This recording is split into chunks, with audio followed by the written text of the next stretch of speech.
2 ദിവസത്തെ തൃശ്ശൂർ പൂരം 3 ദിവസം ആക്കി തന്നത് രാമനാണ്. ഞങ്ങളുടെ നാട്ടിൽ ഇഷ്ടംപോലെ കാട്ടാനകളുണ്ട്, എന്നാൽ കൂടി ഞങ്ങൾക്ക് വളർത്താനേനെ ഒരുപാട് ഇഷ്ടമാണ്. ആദ്യത്തെ ഒരു 5 എഴുന്നള്ളിപ്പാൻ എടുത്തു കഴിഞ്ഞാൽ 1ാം സ്ഥാനത്തുണ്ടാവും ചന്ദ്രശേഖരൻ. അത്രയും സൂപ്പർ ആനയാണ്.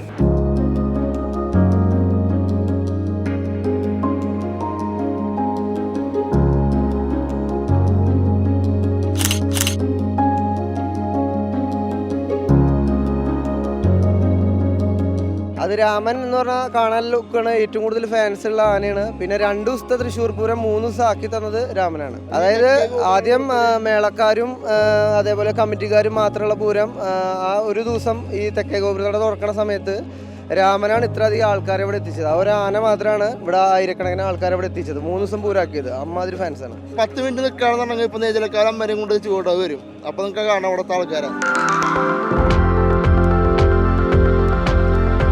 ആനകളെ കാണാനായിട്ട് വന്നതാണ്. ആനകളോട് വളരെയേറെ കമ്പാണ്. ഞങ്ങളുടെ നാട്ടിൽ ഇഷ്ടംപോലെ കാട്ടാനകളുണ്ട്, എന്നാൽ കൂടി ഞങ്ങൾക്ക് വളർത്താനേനെ ഒരുപാട് ഇഷ്ടമാണ്. കേരളത്തിലെ തന്നെ ഏറ്റവും വലിയൊരു ആനയാണ് ഇപ്പോൾ ഗുരുവായൂർ നന്ദൻ. ഏഷ്യയിലെ തന്നെ ഏതാണ്ട് 7700 കിലോ ഭാരമുള്ള ഒരു ആനയാണ്.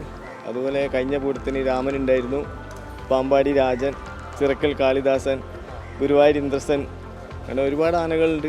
കാണാപ്പാടം പഠിച്ചു വെച്ചേക്കാണ്. കുറേ ആളുകളൊക്കെ നാട്ടാനകളെ ഇഷ്ടം കൊണ്ട് വരികയാണ്.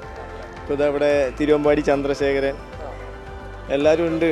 ഇപ്രാവശ്യം ഏറ്റവും ഇഷ്ടപ്പെട്ട ഗുരുവായൂർ നന്ദനാണ്. ഇവരെ ഞങ്ങൾ ഗുരുവായൂർ ആനക്കോട്ടെ, പൂത്തന്നൂർ ആനക്കോട്ടയിൽ പോയി കണ്ടിട്ടുണ്ട്. പിന്നെ ഇവരുടെ കൂടെയുള്ള ആനകളെ നമ്മൾ മീനങ്ങാടി ഉത്സവത്തിന് കൊണ്ടുവന്നിട്ടുണ്ട്.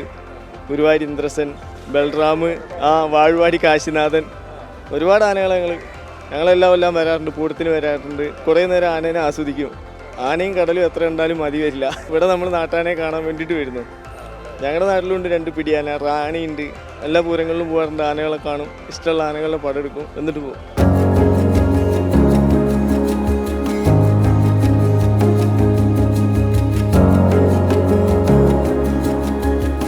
ഞങ്ങളുടെ അമ്പലത്തിൽ സ്ഥിരം എഴുന്നള്ളിച്ചതല്ല, കൂട്ടായിട്ട് നിന്നതാണ്. പിന്നെ നെയ്തലക്കാവ് അമ്പലത്തിൽ അവിടുന്ന് പിന്നെ എപ്പോഴും ആന പരിപാടിക്ക് വരുമ്പോൾ സ്ഥിരം കാണുന്ന ഒരു ആനയോടുള്ള ഒരു അറ്റാച്ച്മെൻറ്റ് വരുമല്ലോ. പിന്നെ ആൾ ഭയങ്കര ശാന്തനാണ്, വളരെ ഒരു നീറ്റ് ആൻഡ് ക്ലീൻ ഡിസിപ്ലിൻ ആയിട്ടൊക്കെയാണ് നമ്മുടെ പരിപാടി വളരെ ഭംഗിയാക്കിയിട്ട് തരാറുണ്ട്.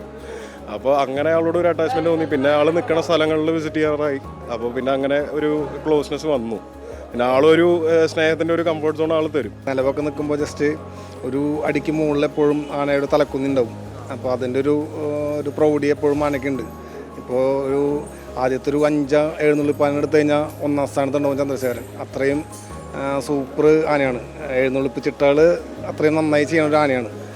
തൃശ്ശൂരിൻ്റെ തട്ടകത്തിലെ ഇപ്പോഴത്തെ മെയിൻ ആനയാണ് ചന്ദ്രശേഖരൻ. ചെറുപ്പം തൊട്ടേ ആന എവിടെ പോയാലും നമ്മൾ പോകാറുണ്ട്. എവിടെ കണ്ടാലും എന്താ പറയുക, പെട്ടെന്ന് നമുക്ക് ശ്രദ്ധിക്കപ്പെടും ആനനെ. അത്രയും ശാന്ത സ്വഭാവനാണ്. പിന്നെ നമ്മളോടും ആനയ്ക്ക് അത്രയും സ്നേഹമാണ്. നമ്മൾ ചെന്ന് കഴിഞ്ഞാൽ അതുപോലെയാണ് നമ്മൾ ആനനെ കെയർ ചെയ്യേണ്ടതും ആന നമ്മളെ കെയർ ചെയ്യേണ്ടതും. അതുകൊണ്ട് ഭയങ്കര ഇഷ്ടമാണ്.